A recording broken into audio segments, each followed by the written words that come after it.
में टीआई साहब भी रखेंगे। मुनिश्री को मेरा प्रणाम और मेरे साथ साथ मेरे पूरे पुलिस परिवार का प्रणाम। मुनिश्री, मेरी एक बड़ी शंका और जिज्ञासा और एक समस्या जो नौकरी के दौरान मैंने महसूस की है कि जब जब हमने जहाँ जहाँ नौकरी की है वहाँ हमने देखा है कि जो नशे की लोगों में आदत है वो सारे अपराध की जड़ है। उसको देखते हुए अभी मध्य प्रदेश सरकार के माध्यम से पुलिस परिवार ने एक कार्यक्रम चलाया है, नशे से दूरी है जरूरी। तो उस पर मैं चाहता हूं कि मुनिश्री हमारा मार्गदर्शन भी करें और जिससे कि हम इसको समस्त समाज में फैला सकें और समस्त समाज को इस संबंध में मुनिश्री के मार्गदर्शन हेतु प्रयास करके उनको तत्पर कर सकें। समाज में से किसी भी बुराई को मिटाने के लिए या तो श्रद्धेय चाहिए, भगवान चाहिए, गुरु चाहिए, माँ बाप चाहिए, गार्जियन चाहिए, जिसके प्रति उस आधीनस्थ व्यक्ति की अनन्य श्रद्धा हो तो वह व्यक्ति अपने उपदेश के माध्यम से उसको उस बुराई से बचा सकता है। जो भगवान पर विश्वास रखते हैं वो भगवान के आदेश को पाल करके बुराई छोड़ देंगे। जो गुरुओं पर विश्वास रखते हैं गुरुओं की बात रख करके, बात मान करके छोड़ देंगे। जो माँ बाप के ऊपर विश्वास रखते हैं वो माँ बाप के कहने पर बुराई छोड़ देंगे। लेकिन इनकी संख्या जो होती है वो अच्छी होती है लेकिन पूर्ण नहीं है। अपने भारत देश में जो जिस भगवान को मानता है वो भगवान को तो मानता है लेकिन भगवान की बात नहीं मानता है। गुरु को तो मानता है लेकिन गुरु की बात नहीं मानता है। माँ बाप को तो मानता है लेकिन माँ बाप की बात नहीं मानता। इसके कारण से उसके जीवन में बुराई बनी रह जाती है। कभी यदि कोई एक हमारे यहाँ आता है कि नाली बह रही है, किसी ने व्यक्ति ने कहा कि भाई यहाँ नाली नहीं बहना चाहिए, बोले हाँ नहीं बहना चाहिए तो बंद करो, बोले नाली तो वहीं से बहेगी।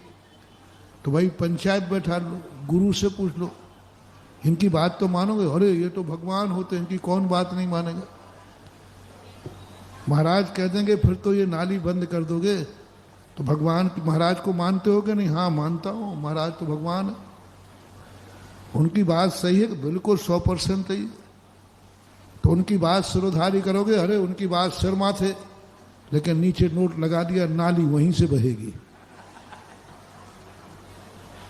इस विचार वाले लोग भी दुनिया में हैं। अब ऐसे विचार वालों के लिए जो भाग बचा, जितना भाग बचा, जो श्रद्धालु हैं, गुरुओं के प्रति श्रद्धालु हैं, वे गुरु की बात मानते हैं। लेकिन कुछ लोग गुरु को तो मानते हैं, तो ऐसे लोगों के लिए शास्त्रों में आया दंड नीति, साम नीति और एक दंड नीति। साम नीति में गुरु आते हैं, धर्म आते हैं, माँ बाप आते हैं। दंड नीति में सरकार आती है, कानून आता है। तो जो ऐसे लोग हैं नहीं मान पा रहे हैं, इनके लिए कानून का समर्थन नहीं मिलना चाहिए। पार्लियामेंट में प्रस्ताव पास होना चाहिए कि संसार में नशे के ऊपर कोई भी लाइसेंस नहीं दिया जाएगा, नशे का कुछ भी नहीं किया जाएगा। स्टे लगना चाहिए। सरकार अभियान चला रही, सरकार नियम कर देना कि कोई भी नशा की मंजूरी नहीं दी जाएगी। फिर भी पाया जाता है चोरी चपाटे, तो इतना उसका दंड मिलना चाहिए कि दोबारा पीने का वो साहस नहीं कर सके। तीसरा है, आज हर चीज की महंगाई बढ़ रही है। यदि कोई वित्त मंत्री मेरे से बजट बनवाए, सलाह लेवे, तो मैं कहूंगा शराब की बोतल 1-1 करोड़ रुपए की कर दी जाए। गरीब बच जाएगा, अमीर का पैसा बाजार में आ जाएगा। गरीब बच जाएगा, अमीर का पैसा, क्योंकि जिसके पास करोड़ रुपया वो तो देगा। तो 1 करोड़ की बोतल खरीदेगा तो पैसा बाजार में आएगा। यदि आप कानून से बंद नहीं कर पा रहे हैं, आप बंदेज नहीं लगा पा रहे हैं, तो बजट पास करते समय सबसे ज्यादा उपयोग नशे के ऊपर पूरा चार्ज लगाओ, बीड़ी सिगरेट पर चार्ज लगाओ। आज हमारा भारत देश बर्बाद हो रहा है बीड़ी सिगरेट में। एक मजदूर के पास 50 रुपए की बीड़ी पीने के लिए पैसा है, लेकिन अपने बच्चे को पढ़ाने के लिए पैसा नहीं, मकान बनाने को पैसा नहीं, 50 पैसे का धुआं उड़ा देता है। यदि हम इसके ऊपर इसको इतना महंगा कर दें कि गरीब उसकी तरफ देख ही नहीं पाए, यदि गरीबों पर दया करना, क्योंकि हमारे यहाँ नीति है, जो बेटा समझाने से नहीं सुधरता है उस बेटे को इतना टाइट कर दिया जाए कि वो गलत करना भी चाहे तो कर नहीं पाए, उसके हाथ में पैसे ही नहीं रहेगा। उद्दंड लोगों की नीति बैल के समान होना चाहिए। जैसे किसान है, 2 बैलों को घास डालता है, लेकिन उद्दंड बैल अपने घास को तो पैरों से रौंद देता है और दूसरे की घास, तो फिर किसान उसको इतना टाइट बांध देता है, इतना टाइट बांध देता है कि वो खुद की घास खाने लायक भी नहीं रहता है। ये दंड नीति जब तक नहीं अपनाओगे, हम नहीं समझा पा रहे। हम भी बहुत प्रयास कर रहे, दंड नीति अपनाना पड़ेगी। दंड नीति अपना ली कि जो नशे का प्रयोग करते हैं वे जिंदगी जरूर कहीं ना कहीं अकाल में मरते हैं। गुटखे ने अपना लिया, हम कैंसर करके मारेंगे इनको। शराब ने अपना लिया कि इनके बुरे दिन आकर के कैंसर आदि से मरेंगे। लेकिन कर्म के सिद्धांत में दंड व्यवस्था थोड़ी लेट है, और कानून की दंड व्यवस्था हो जाए। सबसे पहला कानून बने कि सरकारी कर्मचारी, चाहे वो पुलिस का हो, चाहे वो क्लर्क हो, किसी भी व्यक्ति की जांच में यदि शराब पीना पाया गया, उसको तुरंत सस्पेंड कर दिया जाएगा, उसको नौकरी से लगे। नौकरी के देते समय इंटरव्यू का पहला जांच होना चाहिए, ब्लड जांच होना चाहिए कि ये कहीं शराब तो सरकार जो अपने हाथ में, क्योंकि वो महकमा अपने हाथ में, तो वहाँ नियम होना चाहिए सरकारी, चाहे क्लर्क हो चाहे कलेक्टर हो, कोई भी हो, जिसके जीन्स में, जिसके खून में शराब की कोई भी संस्कार पाया गया, कितने ही बड़ा अच्छे नंबर लाए इंटरव्यू में, उसको पास नहीं किया जाएगा। यदि नौकरी के बल पर पीते पाया गया ड्यूटी में, बिना कुछ किए उसको सस्पेंड कर दीजिए। एक बार एक कठोर शासन उठा लीजिए, सारे भारत के कम से कम एक कर्मचारी वर्ग शुद्ध हो जाएगा। और कर्मचारी वर्ग शुद्ध हो गया, आज हम क्या कहें अपने देश की। जिन मास्टरों को अपन गुरु कहते हैं, वे मास्टर भी नशे की लत में देखे जाते, दुर्भाग्य। अब ऐसे लोगों के लिए तो कानून सुधारेगा, भय सुधारेगा, और इनके ऊपर भय लगना चाहिए। और इसके बाद जो सरकार के कानून में नहीं है, नौकरी में नहीं है, व्यापारी हैं, मजदूर हैं, उनको महंगा कर दो, बस लो खरीदो। सब चीजें महंगी हो रही, गेहूं महंगी हो रहा, सब्जी महंगी हो रही, अकेला मात्र नशा महंगा नहीं हो रहा। तो ये तरीका है। और बंधुओं, सभी से मेरा कहना है, तुम भगवान को मत मानो, तुम मोक्ष मत जाओ, कम से कम अपनी जिंदगी से तो प्यार करो। अपनी जिंदगी मिली है तो कम से कम उसमें ऐसी अच्छी चीजों का खाओ जिससे जिंदगी बनी रहे। क्यों अकाल के मौत में जाते हो? क्यों ऐसे करते हो? दूसरी बात है, अपने से मोह नहीं है तो अपने बच्चों से तो मोह करो, अपनी माँ से तो मोह करो, अपनी पत्नी से तो मोह करो कि तुम्हारी बुराई से कल के दिन कुछ हो गया। मैं कुछ नहीं कहता हूं, गुटखा खाने वाले, तम्बाकू खाने वाले, शराब पीने वाले, बस खाना है तो खाएं, बस इतना सोच लें कि मैं तम्बाकू, गुटखा और नशा कर रहा हूं, मैं अपनी माँ को निपुती बना रहा हूं, बस खा जा। मैं ये खा करके अपनी पत्नी को विधवा बनाने का निमंत्रण देता हूं। जितने भी लोग खाने वाले शादीशुदा हैं, वो बस इतना खा के कहे कि मैं अपनी पत्नी को विधवा बनाना चाहता हूं। यदि बच्चे हों तो खाते समय ये कहें, मैं इन बच्चों का मैं पूर्व भाव का बैरी हूं, मैंने जन्म दिया है, अब इनको अनाथ बनाना चाहता हूं, इसलिए मैं गुटखा खा रहा हूं, क्योंकि मैं पूर्व भाव का बैरी हूं। कान खोल के सुन लो, जो बेटा है माँ बाप का, यदि माँ बाप ने उसे जन्म दिया है और वो गुटखा शराब नशा करता है तो वो बेटा नहीं है, पूर्व भाव का बैरी है, जो माँ बाप को निपुता करेगा, माँ बाप की आत्मा को दुख पहुंचाएगा। जो शादीशुदा होने के बाद गुटखा तमाकू शराब पीता है वो उस स्त्री का पति नहीं है, वो स्त्री का पूर्व भाव का बैरी है, जो उसको विधवा बना करके दुख दे करके जाएगा। नियम से समझ लेना, आपका पति गुटखा तमाकू शराब पी रहा है तो आपका पति नहीं, आपका परमेश्वर नहीं, आपका स्वामी नहीं, पूर्व भाव का बैरी है, जो इस माध्यम से बदला लेगा। यदि जिसके बच्चे पैदा हो गए, बच्चे को जन्म देने के बाद यदि तुम गुटखा तमाकू शराब पीते हो तो आप बच्चों के बाप नहीं हो, पूर्व भाव के बैरी हो, जो बच्चों को जन्म दे करके अनाथ करके मरोगे। इसलिए जो व्यक्ति बच्चों का दुश्मन नहीं है, उन्हें आज सारे संसार के बच्चों के बाप को बच्चों की सौगंध है, जो गुटखा तमाकू और शराब को हाथ भी लगा लिया। और यदि तुमने बच्चों के खातिर ये छोड़ दिया तो जाओ, आज भी तुम उन बच्चों के बाप हो, कल भी वो बच्चे तुम्हारी गोदी में किलकारी लेंगे। जय हो। यदि तुम्हें स्त्री से प्रेम है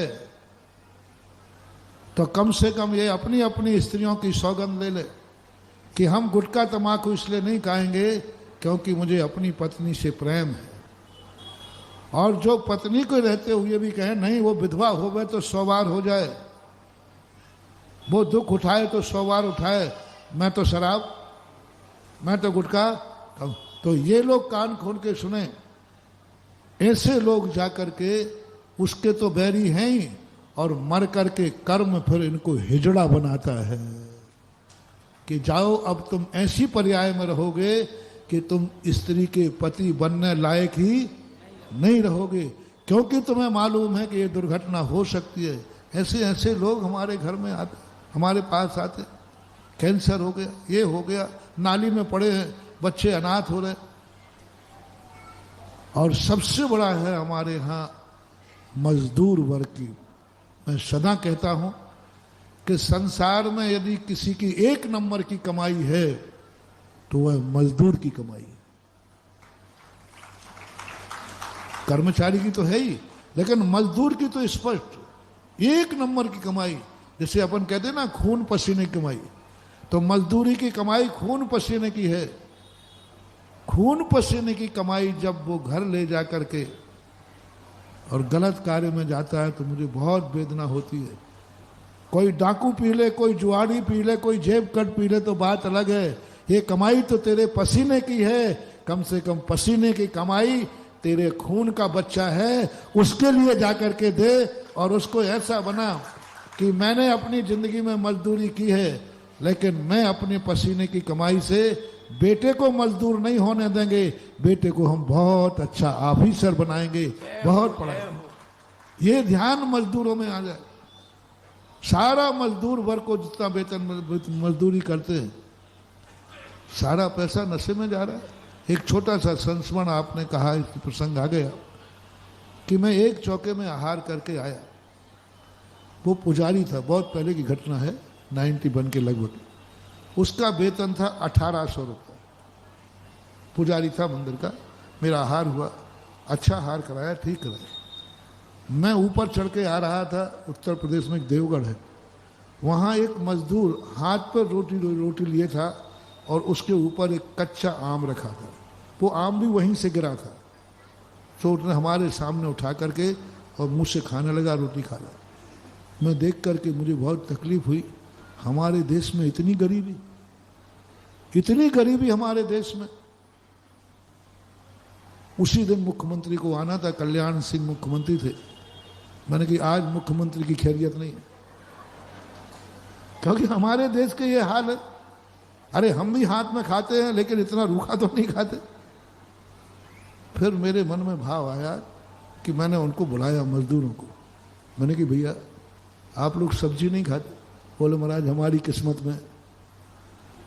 मैंने कहा घी? अरे महाराज आप नाम ले रहे हो, हमने कभी देखा ही नहीं, थाली मालिक कुछ नहीं। मैंने क्यों, क्या बात है, कुछ भी नहीं तुम्हारे पास? और वो एक हमारी किस्मत में कहाँ लिखा है, हमारी किस्मत में कहाँ लिखा है? फिर मेरे दिमाग ने कहा, मैंने कही तुम कितना कमाते हो, घर में कितने लोग कमाते हो? तो उन्होंने उस समय सब लोगों ने मिला करके 500 रुपया पर डे की कमाई थी। महीने का कितना हो गया? 15,000 रुपया महीना कमा रहा है घर का हर सदस्य पूरा मिल करके। मैंने कही मैं जिसके यहाँ भोजन करने आया हूँ वो तो 1800 रुपये में स्वयं घी की रोटी खा रहा है, सब्जी खा रहा है, बच्चों को बाहर पढ़ा रहा है और मुनिराज को भी पढ़ा के खिला रहा है। मेरा दिमाग चकराया। मैंने कि 1800 रुपये वाला जब इतना कर सकता है, ये तो 15,000 का है। मैंने रौब से पूछा मुझे 15,000 का हिसाब दे। बोले महाराज जी आप हिसाब क्यों ले रहे हो? बोले हम गरीबों से तो सरकार भी नहीं लेती। मैंने कहा सरकार राजा नहीं लेता, मैं महाराजा हूं, मैं लूंगा। मुझे 15,000 का हिसाब दो, क्या होता है?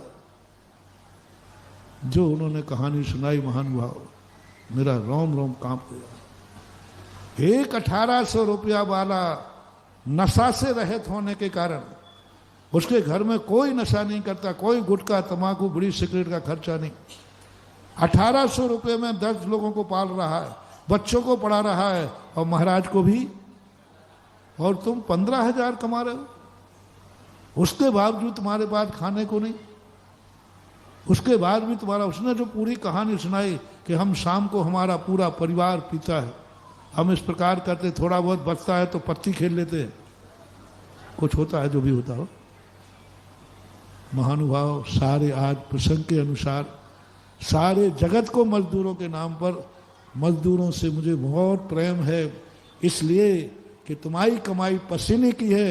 बस जिसकी कमाई पसीने की हो वो आज से बीड़ी सिगरेट तंबाकू गुटखा और नशा छोड़ दे, मैं उसके साथ हूं। जिसकी कमाई पसीने की हो, जुआरी हो, डाकू हो, फाकू हो, इनकी बात छोड़ो, इनको पीने खाने दो, इनकी जाने।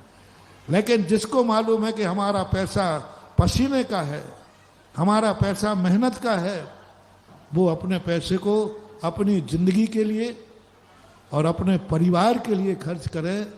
नशा करके तुम सिर फोड़ देते हो अपने घर वालों को, नशा करके तुम घर में क्या करते हो? अरे परिवार के लोग प्रेम करने के लिए मिलते हैं, सिर फोड़ने के लिए नहीं। तो एक नशा एक बहुत बड़ी चीज है।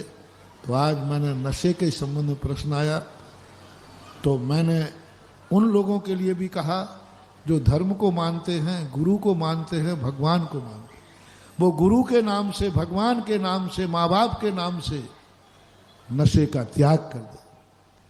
जो गुरु भगवान को नहीं मानते हैं, अपने परिवार को मानते हैं, परिवार से प्रेम है, जिंदगी से प्रेम है, तो परिवार और जिंदगी के नाम से त्याग कर दें। और जो नहीं मानते हैं तो मैंने सरकार को एक अधिकार दिया है, सरकार के नाम एक संदेशा दिया है कि मेरी तरफ से छूट है, हम साधु संतों की तरफ से, जब भी तुम्हें पैसे की जरूरत पड़े, बजट में किसी आइटम के भाव नहीं बढ़ाना। किसके बढ़ाना?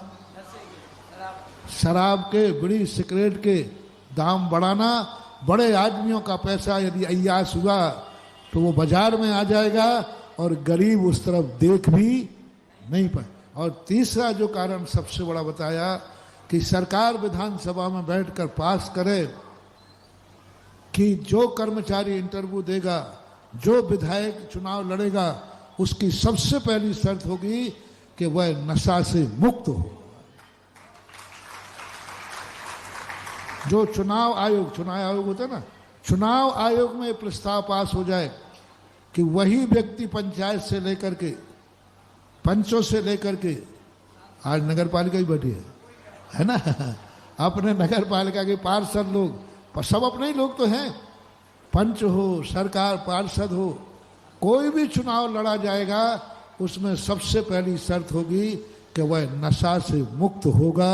वही यदि नशा करते पाया गया, नशा का जींस पाया गया, तो चुनाव आयोग से वो चुनाव के अयोग्य घोषित कर दिया जाए उसको ले, और कर्मचारियों के लिए कर दिया जाए यदि ये चुनाव का, सुन रहे हो ना, चुनाव का, जनप्रतिनिधि का और कर्मचारी पर, ये तो सरकार के हाथ में है, ये तो उनके कानून के हाथ में है।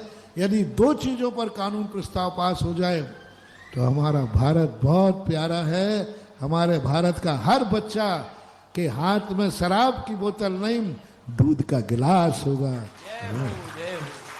बहुत अच्छा है जो कुछ भी आप कर रहे हो, बहुत मेहनत, बहुत अच्छा है और ये होना चाहिए। आशीर्वाद। और महाराज जी को बहुत बहुत प्रणाम।